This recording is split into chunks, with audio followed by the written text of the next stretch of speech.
Dans le nord de la bande de Gaza, dévastée par la guerre, on attend avec impatience un cessez-le-feu. Nous espérons que les négociations seront positives et qu'elles ne seront pas reportées.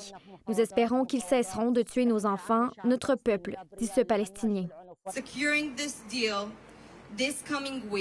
De l'autre côté de la frontière, des manifestants israéliens et proches d'otages capturés par le Hamas espèrent eux aussi une entente.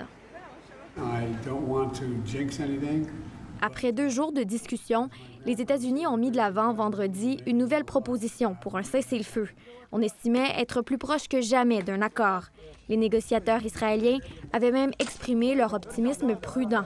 Mais le Hamas l'a vite rejeté et accuse Israël d'avoir ajouté de nouvelles conditions qui font craindre un retour en arrière. Nous sommes convaincus, et c'est notre conviction, qu'un cessez-le-feu à Gaza contribuerait d'ailleurs largement à faire baisser les tensions régionales. Et donc c'est ça l'enjeu, j'ai envie de dire, de notre moment, du moment que nous vivons. Alors que de nombreux pays occidentaux craignent toujours une escalade dans la région, au Liban, au moins 10 réfugiés syriens qui avaient fui la guerre dans leur propre pays ont péri dans une frappe israélienne, selon le ministère de la Santé libanais. Il s'agit d'une usine civile qui emploie des travailleurs syriens. Ce n'est pas un site militaire, explique ce résident du secteur. Dans la bande de Gaza, près d'une vingtaine de membres d'une famille seraient morts dans une attaque israélienne samedi.